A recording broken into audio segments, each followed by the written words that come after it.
You know, I never really learned music theory, but somehow I still learned how to make fire beats. Does music theory even really like matter today? Like now? I don't know. Music producers, what's up? Welcome back to another video. It's me, and they call me Heat. I'm a music producer of over 15 years, and on my channel right here, I show producers how to make some of the best boom bap, hip hop style beats. Now, I don't really know music theory per se, right? There's so many different ways that people use the word music theory. I'm conflicted, I'm confused. I don't know if it even matters today. Now, of course, for us to understand music theory, we have to know what music theory even means. So I went online, I did some digging, and I took some time to just figure out, what does this actually mean? What is this word that we as producers keep throwing around that everybody just seems to just know but me? Music theory is the term for ideas that help us to understand music. It explains what music does and what's going on when we hear it. Music theory puts the ideas and practices of music into a written form where they can be studied and passed on to others. That is an excerpt from study.com, so shout out to them. Music theory is the term for ideas that helps us understand music. It went on to say that it explains what music does. So when we say music theory, does that mean learning how to play the piano? Does that mean knowing chords, knowing what chords are what? I guess that's a form of music theory, right? Because if you can read music, you know what notes are what. You know what each note means. You know, you can see a chord and you can say, oh, that's A minor, that's B minor, that's C minor, that's C major, whatever. I feel like that's pretty much what they're saying. If you can look at something and know what it is, that's a form of music theory. I never went through and learned what an A minor chord is, what a C major chord is. I've never known that. I can't even, you could play a chord on the piano and I wouldn't even know what it is. But I know what sounds good and what doesn't. I know what works and what doesn't. I figured out music theory without actually learning music theory. Crazy. Blows my mind all the time. Now, what does this have to do with beat making? You may be asking, why does this even matter, Heat? What are you even talking about this for? I hear a lot of producers doing things wrong. You know, notes are off, one note is off, one note is you know, the rest of the notes is right, or a few notes are off and the majority of the notes are right. So I'm saying this to tell you that there is some music theory that you need to know in order to be a musician, a music producer. Anytime you're dealing with music, you have to know a little bit about music theory, especially when you're a creator or you're in some form of the creation process. This isn't a video about music theory by any means. I'm not going to be here teaching you what music theory is, how to figure out music theory, nothing like that. But I am going to show you a little bit of the principles that I apply when I'm making my beats that help me and have helped me over the years to understand, I guess, music theory. So even like when you're finding loops or finding, you know, chops, that's a bit of music theory because you do have to understand what works and what doesn't work. So even with this loop, when you see the loop here in the sample, I don't start at the start point of, you know, where this loop would start. There's a section in there that I want to get because it's like a change up, and then I want to loop around to the section that I want to start from. When we listen from the beginning with the sample, this is where it starts.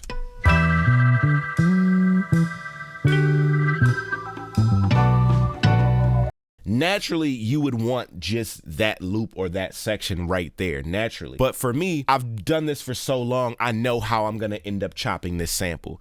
And that's where music theory kind of kicks in, because you kind of have to know what part you can start from and, you know, where it will end in order for that start point to make sense.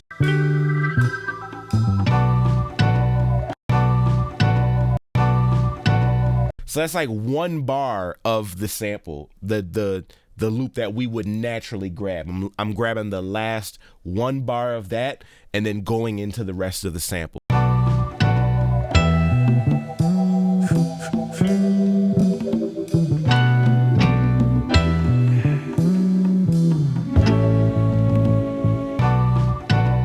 See, it makes sense now. So with that, I'm gonna use that sample with these drums right here.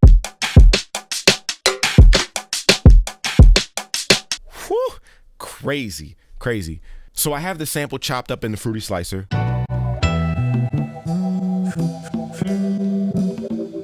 It's chopped up in 32 beats. Now this is another area where your music theory will kick in. Of course, when you chop it, naturally you would want to just loop it, but I can chop this up and make a brand new loop. We're learning to understand what works and what doesn't work. Let me show you how I would chop this up to make it make sense.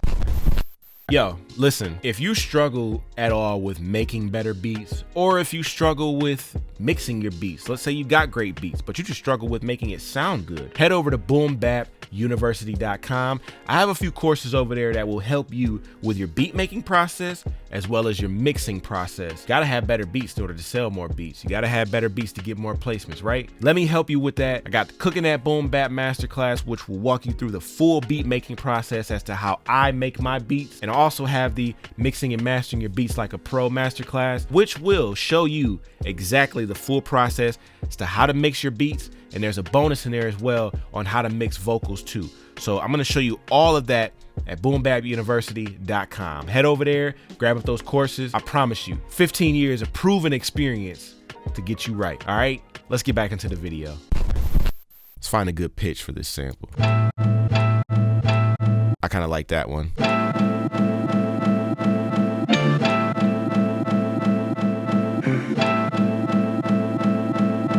Something like that, you know, and basically I'm making a brand new melody out of the sample chops.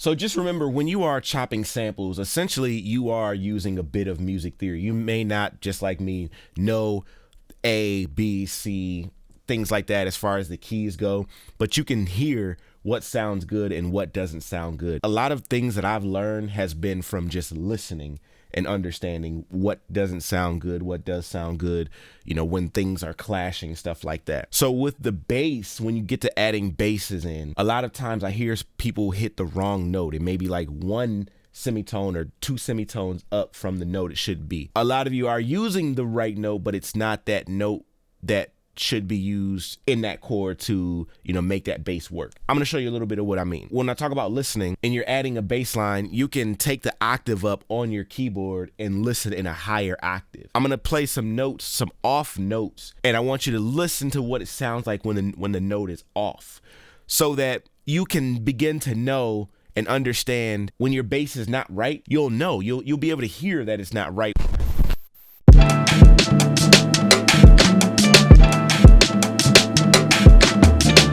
Now, sometimes people will use that note. It almost sounds like it's right, but it's not right. So there's a note in there that we're listening for. You want to get it as close as possible to that first hit.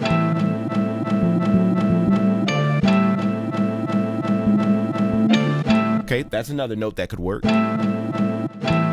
That note works, but it's not the right one. That one works. That's the one right there. So now that we've found that first note, that's all you need to find.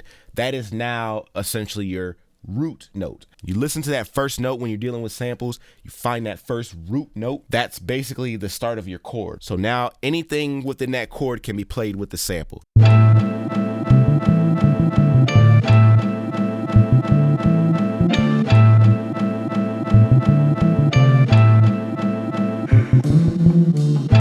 And then I can take my keyboard back down an octave and be at a lower tone. That's how I have always figured out finding chords, finding root notes. That's my tip or my trick when it comes to music theory. Finding that root note of the sample, that one note, putting it in a place on the keyboard where you know that specific chord. So that's the start of your chord. That's the first note of your chord.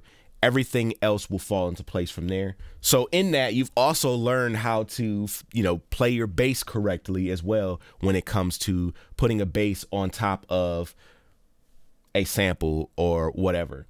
You know, you just want to find that root note, put it in the spot where you know is a chord, so you can transpose it up or down to move that root note to the right spot on the keyboard. in order to, you know, be able to play anything from that chord. So if I wanted to add keys to this, same exact thing.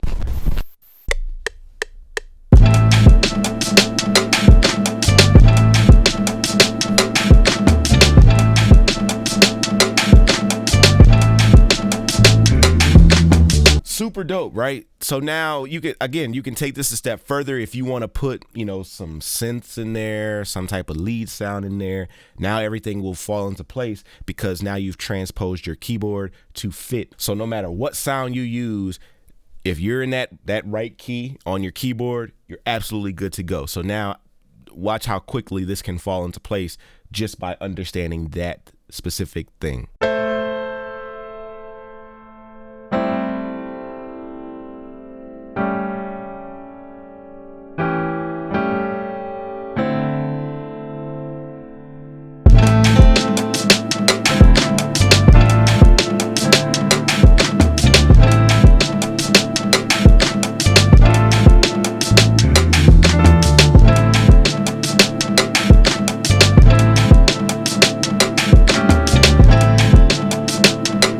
Back to what I was saying, since we're already in the right key, we're good to go on that. I can lay chords down easily.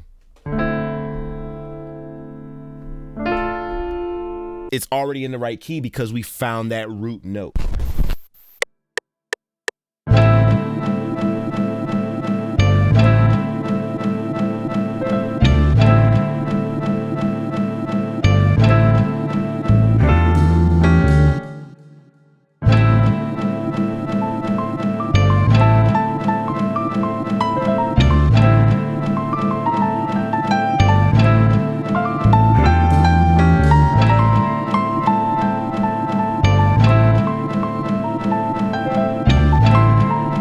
So there you have it, producers. That is a very, very short, kind of simple way of understanding music theory. Now, this isn't the end-all be-all way of learning music theory. There's so many different ways. Finding bass lines, laying keys, understanding what key is what, where it's at on the keyboard, that's all a part of music theory. So I guess you can say, yes, it is very important for you to understand music theory. If you like this video and you got any type of value from this video right here, please give the video a thumbs up. Be sure to subscribe to the channel just so you don't miss any more videos after today, okay? Be sure to follow me on Instagram at TheycallmeHeat. And until next time, I'm gonna get up out of here. Thank you for watching. I hope I inspire somebody out there to go create. Keep cooking that boom bap. Peace.